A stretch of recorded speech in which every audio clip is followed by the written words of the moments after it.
26th episode of CloudFocus Weekly for the first week of 2011. This episode is titled Flow into Spring. CloudFocus Weekly is sponsored by Arkus, your cloud computing experts, and I'm your host, Jason Atwood. And joining me, co-host, for the first time in 2011, is Justin. Justin, how you doing today? Good, thanks. Feeling happy? Yeah. Excellent. Not Excellent. even close to grumpy. So everything that's not grumpy. Excellent. Right. Good stuff. So we got an agenda today. We're going to talk about your blog post, which I'd love for you to go over and tell us about, because it's pretty on topic for what happened moments later, which is we're also going to talk about the Apple Store's new app, Apple's new App Store, which is ties right into your blog post, and talk about maybe a Dell acquisition and how Wikipedia is using OpenStack.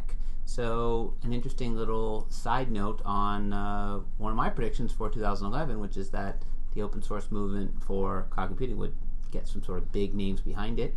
Looks like Wikipedia is a big name. So I'd say I'm one for 5 already. When is Apple going to buy Salesforce? Never. Okay. And then we'll finish up with our CloudFocus app pick of the week. Sound good? Sounds great. Let's kick us off with telling us about your blog post. I do it every week. Your blog post. You do that very often. It's kind of my thing. Sort of your thing. It is. Yeah, so I wrote a post called Goodbye Disk, Hello World. And it was all about the emphasis of application marketplaces popping up. Apple just released theirs, as you mentioned, today, which is interesting. I released the blog post yesterday. I had no knowledge that they were doing that today, but could sort of make myself seem smart and say I did. This also sort of stemmed from the fact that you and I have, over the past couple of weeks, talked quite a bit about Google's app marketplace and the app exchange. We always make our picks of the week from places like that, so I thought it's warranted a blog post. So, the crux of the blog post is all about how you can have these cloud platforms, whether it be Google Apps or Force.com, and be able to install with clicks, not disks, applications that are pre-configured to integrate with the platform that you are using. So if you wanted to, you're using Salesforce.com for sales automation and marketing, and then you wanted to all of a sudden use Salesforce for project management, you can go to their app marketplace, browse, look around, see ratings from other customers of Salesforce.com, see how they rated it, some commenting, and then with a few clicks install it into your instance and have it pre-integrated with your Salesforce and be up and running. And I thought that was a interesting new paradigm for customers to browse and for IT departments to deploy applications into their existing environments. It is certainly, we've been talking about it for at least since the beginning of this podcast, so sometime last year, which it is the wave of the future, not the past. Software is going to be deployed, whether it be internally or externally through these mechanisms. The success of the Google App Marketplace, we talked about before, Apple's, even iTunes didn't have applications, but the idea that I could just go click on them, started with iTunes and being able to click on an album or see an album, see ratings, and click on it and have it instantly, almost instantly. And I think it goes right into today's news, which is that literally you must have spurned them on. They said it was going to be 60 days after they announced it. It didn't come. They pushed it off another, I think, 30 days. But earlier this week, it was rumored that it was coming, and basically Apple released in the new version of Snow Leopard. So you have to run Snow Leopard. They released their what is called the App Store. It's the Mac App Store, so it actually sits on your desktop. But if you have been using an iPad, an iTouch, and an iPhone, which one of the, 40 million people on the iOS platform, you understand what this is, in that it has applications that you can click on easily and download and install. And so we actually, since it came out today, I installed it this morning and been playing around and both purchased new stuff and saw how it reacted to stuff I'd already seen or already owned, and pretty good. I would say right off the bat, it recognized some of the things I had installed. I had one of the things I did is I had Evernote in my dock, and then I went in and it said buy Evernote. Now Evernote just happens to be free. It was one of my CloudFocus app picks of the week. But I was wondering, okay, what's going to happen? So you click on an application in there to buy it. You have to hit a username, password, your iTunes account, and then it shows up on your dock, kind of very much like on iOS. It shows up and it kind of shows you it downloading, and then when it's done downloading, it's there for you to use. So it's as easy as you possibly can imagine.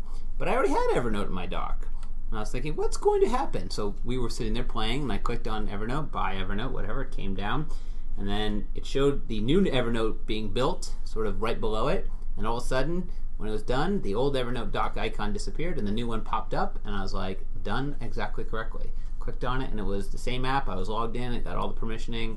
It was perfectly done. So congrats on doing that very well, because I was worried that, am I going to have to re-download everything? How's it going to work? And now, because it's connected in, so since this application knows that I have these apps installed from the cloud, all updates can come through one application. That's before you have to open up each application, which some you open up all the time, but some you might not open up once a month, right? So then now they'll all show up in the Mac App Store, and you'll see all your updates, and just like on the iOS platform, you'll be able to click and it'll update them all together. So great. It also uses your iTunes account to pay for the software, correct? Yes. So whatever credit card you have there, it's good. And if you have gift cards that someone gives you for the holidays just recently, and you don't want to buy an album, you can go buy some software. Yeah, so you can buy software, now books, and albums, movies, Created a TV. nice little marketplace for themselves. It's been pretty good. Very well done. Same categories, top charts, all that. Great for browsing. The rumors are that developers are very happy. Developers are gonna go for quantity over price. So they want to get a lot of people to buy them at low price. Volume over just having a high price. Just like the iPhone apps, a lot of them are just 99 cents or $1.99 as opposed to $40. It'll be interesting to see now as apps come out that are considered full desktop applications. Air quoting. Full desktop applications, what would their price point be? And I'm sure someone will do a spreadsheet and say, okay, Angry Birds for the desktop is X, Angry Birds for iPad is Y, and Angry Birds for the iPhone is Z. What's that relationship? Why? Why are we pricing things? It'd be nice if they were universal, like truly universal. Like Evernote, for example, runs on all three platforms. But it's not. But the application is different for every platform. But not for the. Well, they're different, but the iPhone, iTouch, and iPad are universal apps. Yeah. So it's one app that you're downloading. But not on the Mac. But not on the Mac, right? But wouldn't it be nice if it could be? Well, they're different applications on. They're different. I guess it's different operating systems. That's correct. But still, it would be cool if they could figure that out somehow. I'm not so. I think that's probably the end game is where those two ISs come back together. Basically, as space gets bigger on these, because it's basically a space thing and a complexity, but outer space, a space on your hard drive or your SSD. The thing that I think will be more interesting is if you buy a license to use one app on your iPhone, it also gives you the license to use not that same app, but the app that is connected to it on the Mac. So you could buy the Mac app called something, and then it would come with the remote that you could use it for. And so I think that'll come. Again, this is early days. They figured out a lot and they built a lot in, but early days, great stuff. I mean, I think you installed it. I don't know if you've. I did. I haven't played with it yet. It looks really, really cool, and I've already bought Angry Birds and Chopper 2. So 2 games that I probably would never play on my desktop, but because I could click, came right in. And I also think for other people, I'm more excited for support for me and my family, who I've convinced all to go to Macs. Now when it comes to, you need to get this application, you need to get Stuff It Expander to unzip your things, right? I no longer have to be like, okay, go to this thing, click on it, go to the DMG, unload the DMG, take it, put it in your applications folder. I can say, go into Mac, type in Stuff It Expander. I could probably even send them a link, and then they just hit click, and it downloads, and it's maintained for them. And I'll go back over to my mother's house and find out she has applications from 4 years ago she never updated. So that's all good stuff. What else we have got on the agenda today? We also have a little purchase. which is Dell on the buying streak. Starts off 2011 with buying a security as a service company. Yep. Which is semi-interesting, only in the cloud world, because they're getting into this. I guess this is also SaaS, but the SaaS, the cloud apps and cloud security. This one happened to just keep all of it's called SecureWorks, and it happens to keep all your security services in the cloud and as a service that you can buy. Again, they bought Boomi, which was the data integrator in the cloud last year, and now a security as a service. So interesting to see. My guess is this is just the start of many as a service purchases. It's like expanding its IT as a service realm, right? These are just things that your IT department internally would take care of, and Dell now offers them as a service to you. Right. So they're the suit manufacturer also has umbrellas and hats. And jackets. So it's like, you come to us to buy suits, but we also know you need a hat and you need an umbrella and you need a jacket. So it's here for you if you want it. That certainly is security as a service that fits right in there, and certainly integration of data services to the cloud. That's also right in there. So yeah, they're in talking to CIOs, CTOs, and going, listen, we got all these things. Again, what will it mean for this company, and will they become this bigger, better thing, or will it just be this little chicklet on the Dell slide? I mean, we should also mention that Dell recently also purchased Compellent, which is another sort of virtualization storage product that they are now just stockpiling with acquisitions of companies that help to move other companies to the cloud. Here's our integrator, here's our virtualization storage, here's our IT threat security management. So they're looks like they're poised to make a move, or are already making a move to grab some enterprise business. Right, because they sell the enterprise, so it's good for them. I don't know how they're doing the desktop arena now. If they're still, do they see all these upcomings as a threat? Well, again, to me, Dell, they have their consumer products that are probably doing just fine, but I think that they also do very well selling hundreds of thousands of desktops to large enterprises at extreme markdowns. So this is just part of, we're already in there selling this enormous financial institution 50,000 desktops every 2 years. Let's sell them this. God, I wish I worked at a company that bought a new desktop every 2 years back in the day. I think we were on at least 6-year-old hardware. Yeah. And certainly where HP was. I think HP's taking a hit, but that's all not very cloud related. So let's move on. And next up we have actually kind of an interesting story, because it's talking about Wikipedia and their plans of using OpenStack.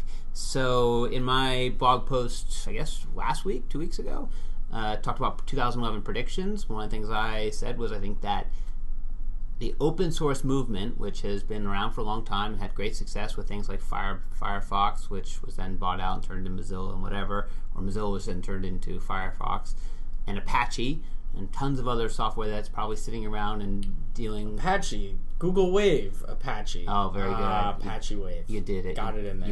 You brought the wave into the podcast.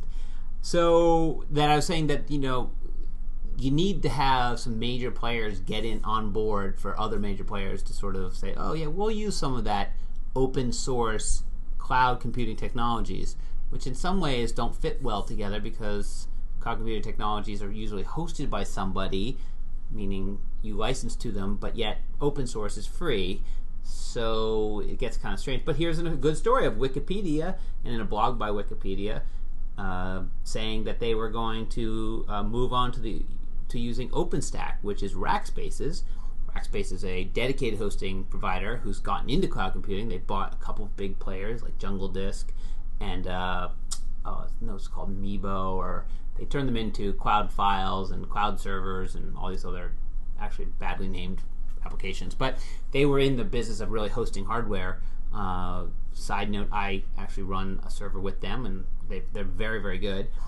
But they went and said, we're going to put some of our technologies that we've bought and we've been building and open source them. And they open sourced them in something called OpenStack, which is an open source cloud computing technology stack for building out your infrastructure. So again, kind of a strange mix of strange bedfellows. But in that Wikipedia is now saying, which is a massive site, probably one of top 10 sites on the internet in terms of hits, that they're going to start to use this for their virtualization, for their hosting. They're using it for testing, aren't they?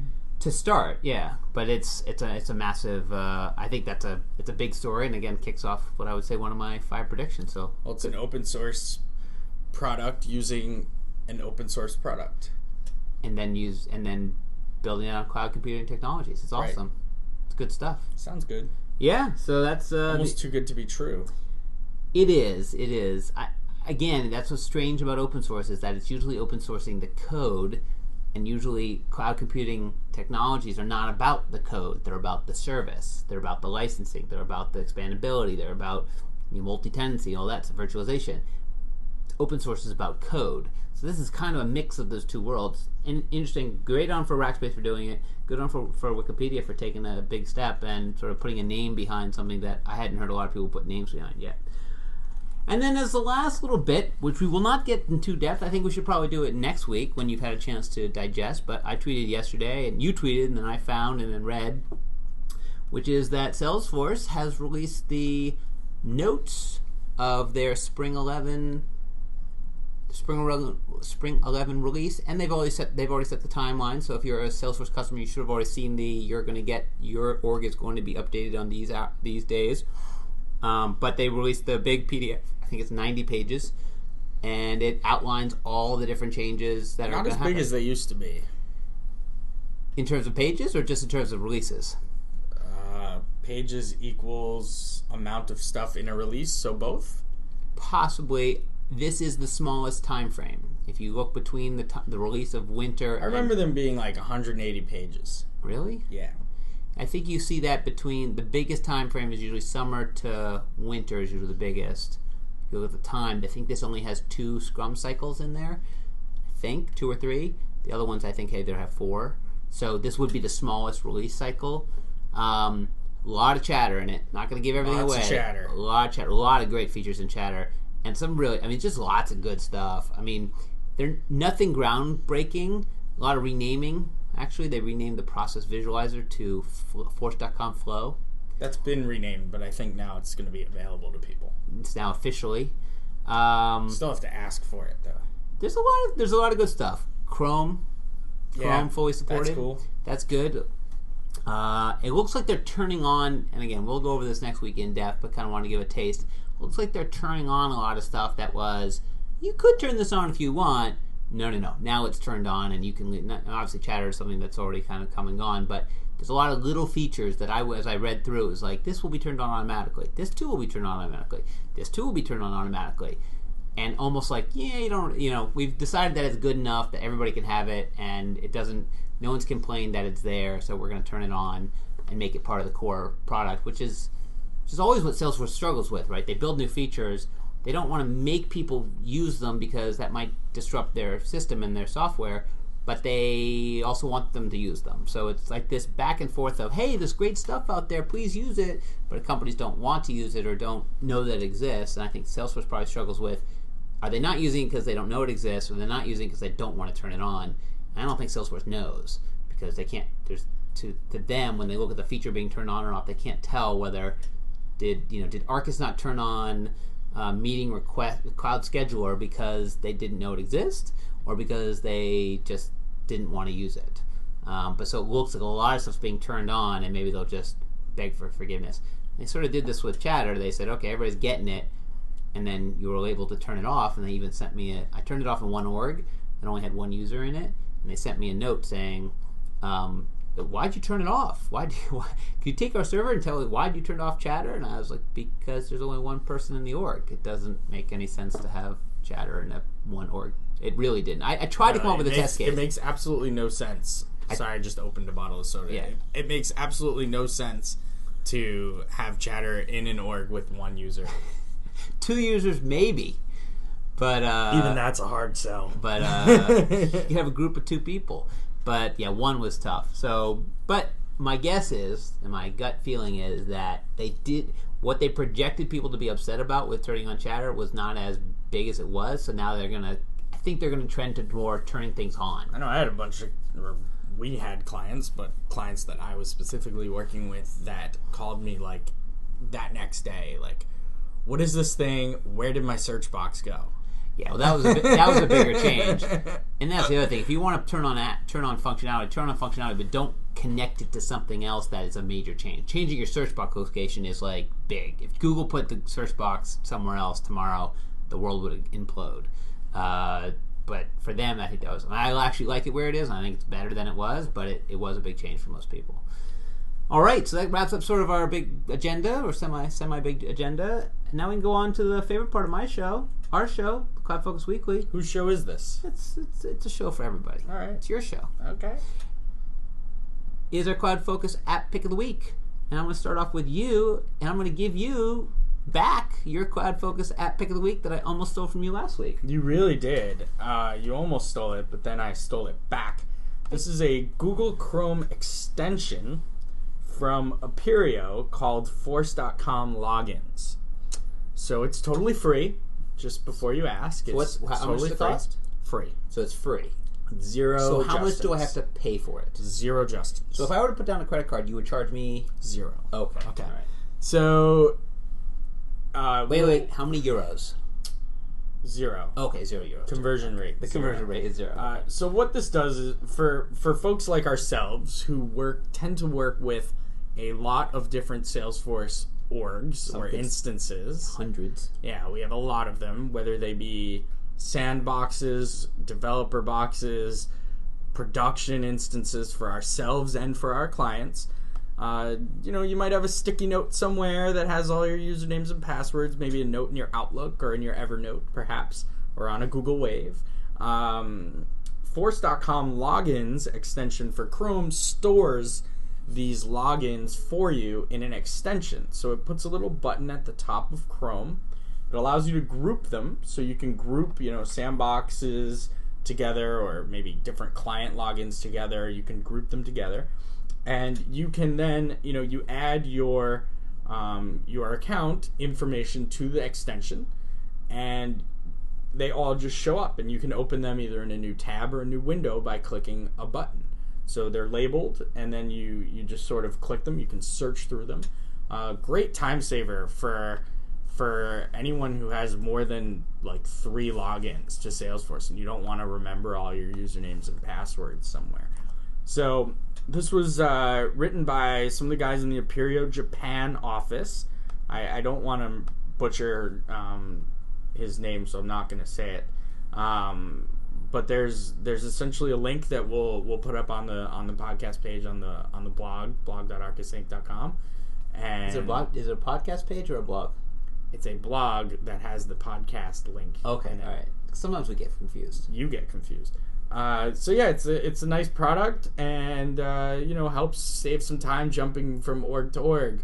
You don't have to bookmark things or do anything like that. It sits in this little Chrome extension, and with Chrome in the upcoming Salesforce release being extremely supported, or I should, instead of extremely, officially supported, even though it works now, you'll be happy to have this. Good one. I almost picked it last week. I will say I'm not going to make it my pick of the week, but I will say for other people looking for the same type of functionality, although a little bit different, and if you're on a Mac, there's one called Trapdoor. I haven't made it my pick. I actually looked to see if I had not. So I'll throw it out there as a semi-pick, which is if you're looking for the same functionality on a Mac, the only couple differences is it stores in your keychain, but it allows you to open it up into any browser. So you can actually say, I want this production org to always open in Firefox, I want this one to always open in Chrome, I want this one to always open in Safari. Kind of cool, but this one's definitely great. I started to use it, but it's one of those things I forget about, and then I forget that I even store them in there.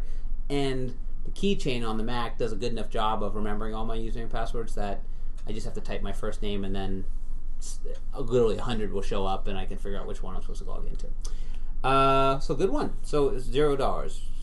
Okay. Not going to repeat myself. Excellent. So mine is going to be not such a... It is actually a brand new product, just released today, sometime around 8 o'clock in the morning. But is a sort of a son of another product that I think we might have picked.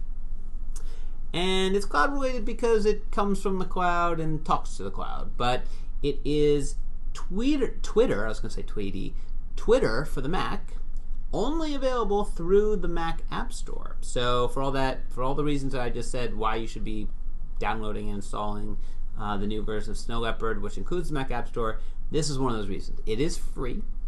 It is a replacement of, or an upgrade to, Tweety. So for those of you who don't know, the developers behind Tweety for the iPhone actually went then and built an OS X app. The company was bought out by Twitter. Obviously, it was one of the better ones. They said, let's buy them. Then Twitter changed it from Tweety for the iPhone to Twitter for the iPhone and iPad, which is a great app. I use it. Is that the one you use to do your tweeting on the iPhone? Tweety, yeah. Yeah, Twitter now. Well, now Twitter, yes. So for us who use the desktop app and paid for the desktop app, I think it was like $19. We all thought, well, when they gonna upgrade the one on the desktop? Well, here it comes, and it comes in the form of the Mac App Store. It is, again, free. It basically does everything that Tweety did. It's a little bit more new looking. It's got some better usability stuff. It still does all the notifications. It's controllable. You can have lots of accounts, have them controlled by, they'll send notifications to either Growl or something like that, or on your desktop or in your menu bar. Again, just a really good app, free, quick to download, and gives you a reason to get into the Mac App Store. I would put as sub picks that I also bought Angry Birds for the Mac. So for those of you like Justin who spends 500% of his time on Angry Birds, you can now do it on your Mac when you're not in front of your iPhone or iPad. That is such not a cloud pick of the week. Not Angry Birds, no. But Tweety is. So that's it. That's my cloud pick of the week. If you want to find out more about our picks and read up on our blog posts, which we've been talking about, it's blog.arkusinc.com. You can subscribe by RSS. You can follow the company, which also talks about our podcasts and what we're doing and up to, at arkusinc.com. That's ARKUSINC. That's on Twitter. Twitter.com/Jason M. Atwood is myself. Twitter.com/Justin Edelstein. Just Edelstein. Sorry, someone already had Justin, right? No, it wouldn't fit. Oh, it's too long. Yeah. Bummer. So at Just Edelstein, leave off the in because he's incredible. Bad. And you can also follow us on Facebook, facebook.com/ArkusInc. And the best way to follow the podcast, if you want to subscribe to it, is go to iTunes, type in CloudFocus Weekly, click on subscribe. It will come down to you anytime we publish a new episode. And you can leave a review there. We love it. We like nice reviews. Please don't leave nasty reviews. You'll make us cry. So until next week, next time, enjoy those cloudy days.